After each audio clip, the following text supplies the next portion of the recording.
Inilah Injil suci menurut Lukas. Beberapa waktu sesudah kedatangan malaikat Gabriel, bergegaslah Maria ke pegunungan menuju sebuah kota di wilayah Yehuda. Ia masuk ke rumah Zakaria dan memberi salam kepada Elisabet. Ketika Elisabet mendengar salam Maria, melonjaklah anak yang di dalam rahimnya, dan Elisabet pun penuh dengan Roh Kudus, lalu berseru dengan suara nyaring, "Diberkatilah engkau di antara semua wanita, dan diberkatilah buah rahimmu. Siapakah aku ini, sampai ibu Tuhanku datang mengunjungi aku? Sebab sesungguhnya ketika salammu sampai kepada telingaku, anak yang di dalam rahimku melonjak kegirangan. Sungguh berbahagialah dia yang telah percaya, sebab firman Tuhan yang dikatakan kepadanya akan terlaksana."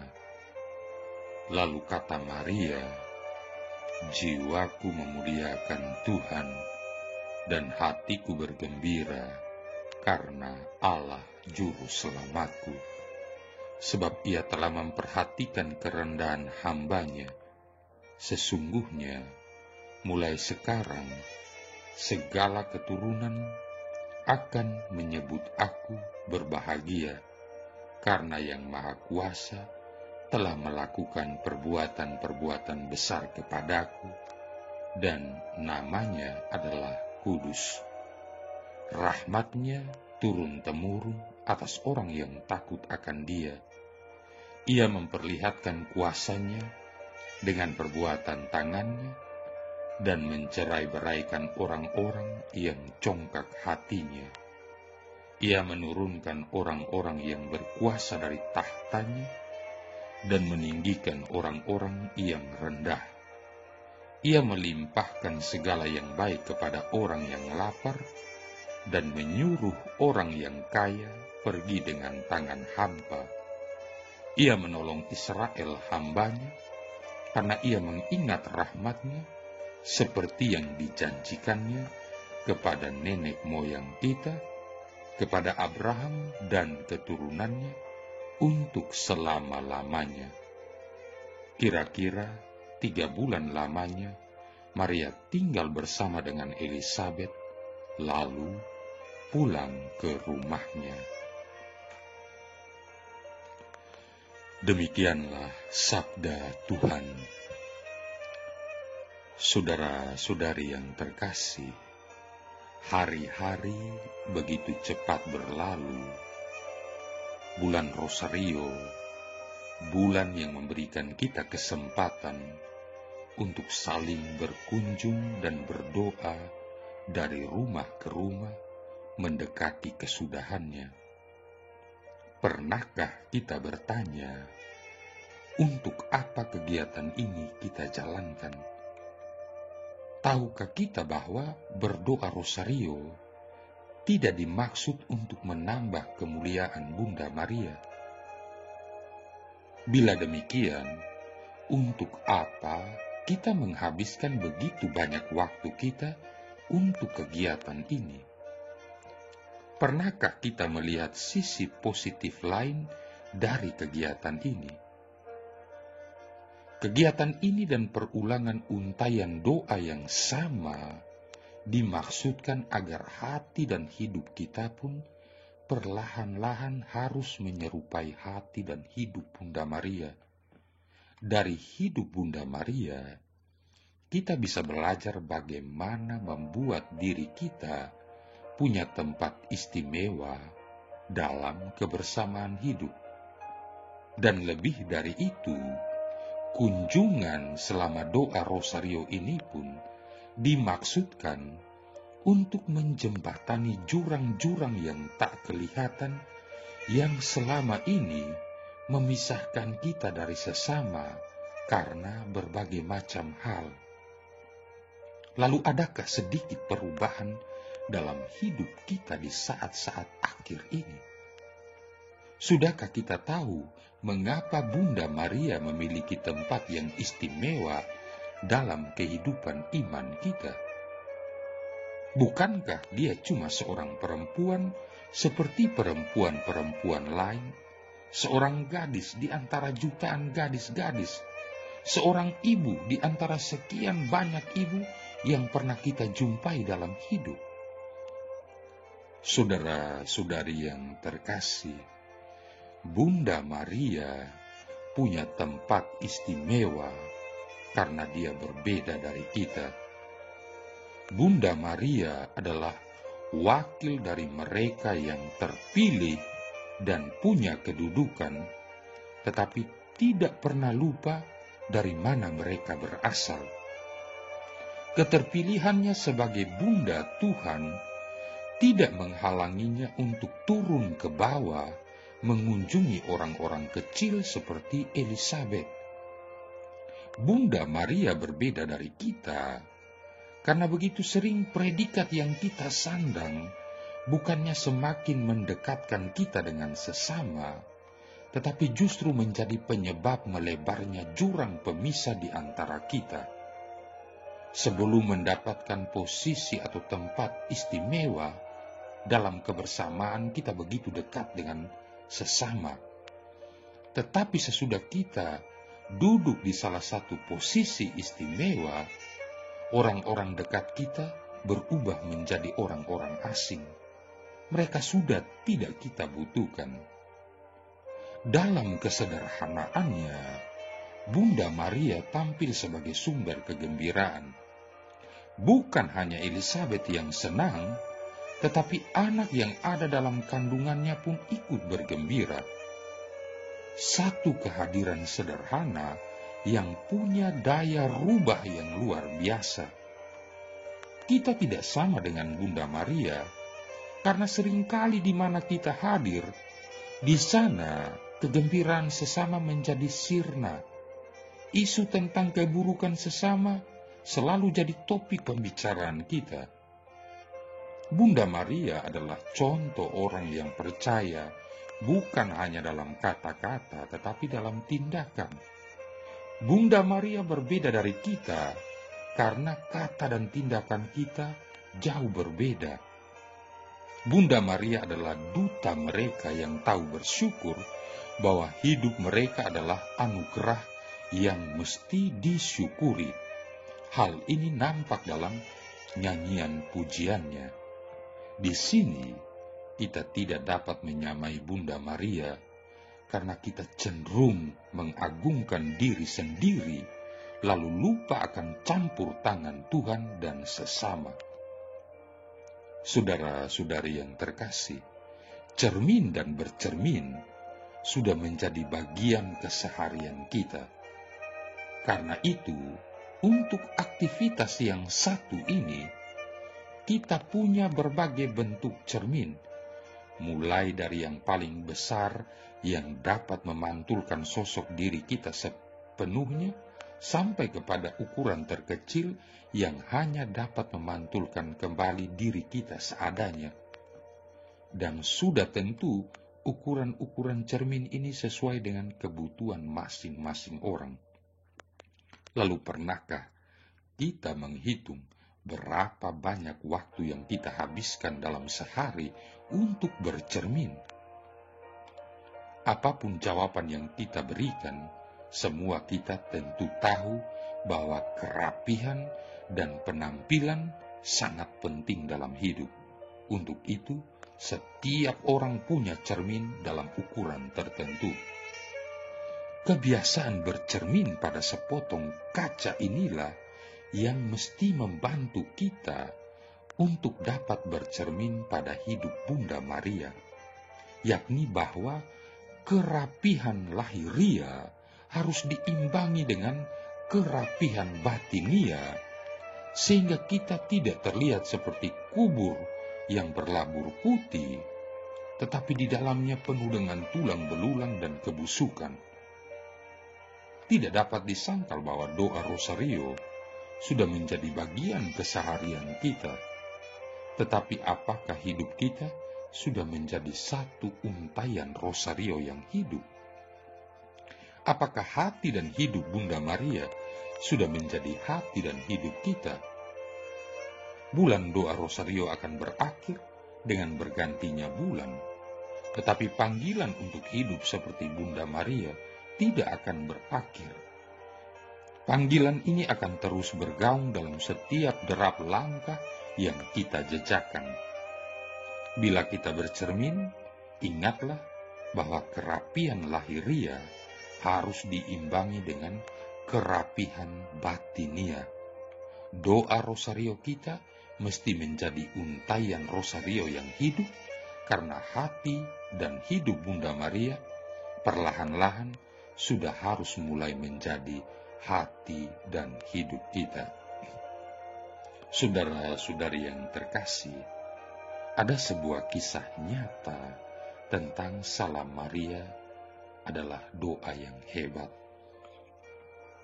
Anak laki-laki Protestan berusia 6 tahun sering mendengar temannya yang Katolik mendoakan Salam Maria.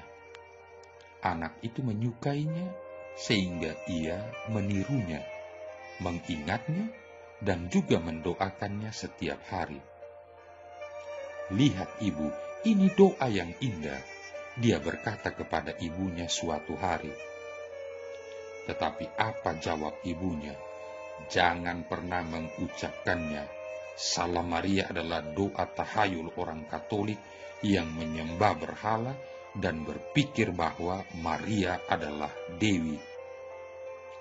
Bagaimanapun, ia adalah wanita seperti yang lain.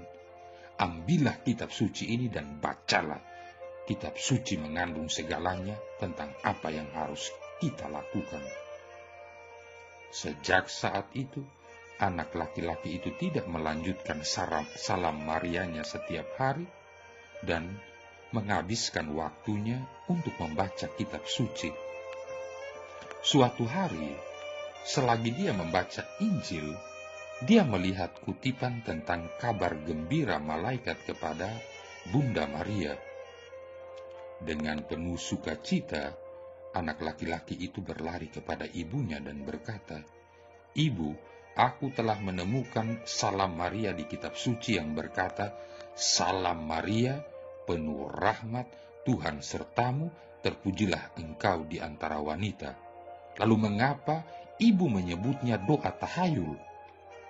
Pada kesempatan lain, anak itu menemukan pemberian hormat yang indah dari Elizabeth kepada perawan Maria dan nyanyian pujiannya yang luar biasa. Magnificat, di mana Maria diramalkan bahwa para bangsa akan menyebutnya berbahagia. Ia tidak mengucapkan apapun kepada ibunya, namun sejak saat itu dia mulai lagi mendoakan Salam Maria setiap hari seperti sebelumnya. Dia merasakan kesenangan dalam menunjukkan kata-kata yang memikat itu kepada Ibu Yesus. Ketika anak itu berusia 14 tahun, suatu hari ia mendengar diskusi tentang Bunda Maria di antara anggota keluarganya yang Protestan. Setiap orang berkata bahwa Maria sama seperti wanita lainnya. Anak itu setelah mendengar penalaran mereka yang keliru, tidak dapat bertahan lagi, dan dengan penuh amarah dia berkata, Maria tidak seperti anak Adam lainnya ternoda dengan dosa. Tidak, malaikat menyebutnya penuh rahmat dan terberkati di antara wanita. Maria adalah Ibu Yesus Kristus dan konsekuensinya ia adalah Bunda Allah. Tidak ada kemuliaan yang lebih tinggi di mana ciptaan bisa diangkat seperti itu. Injil juga berkata bahwa para bangsa akan memproklamasikan dia sebagai yang berbahagia dan kamu mencoba merendahkannya. Semangatmu bukanlah semangat Injil atau kitab suci yang kamu katakan adalah fondasi agama Kristen. Begitu dalam kesan ucapan anak itu, sehingga membuat ibunya menangis dengan sedih dan berkata, "Ya Allahku, aku takut putraku ini suatu hari akan bergabung dengan agama Katolik, agama para paus." Dan memang tidak lama setelahnya, setelah melakukan pembelajaran yang serius tentang Protestantisme dan Katolisisme, anak laki-laki itu menemukan bahwa Katolik adalah agama yang benar dan kemudian menganutnya dan menjadi salah satu dari rasulnya yang paling bersemangat.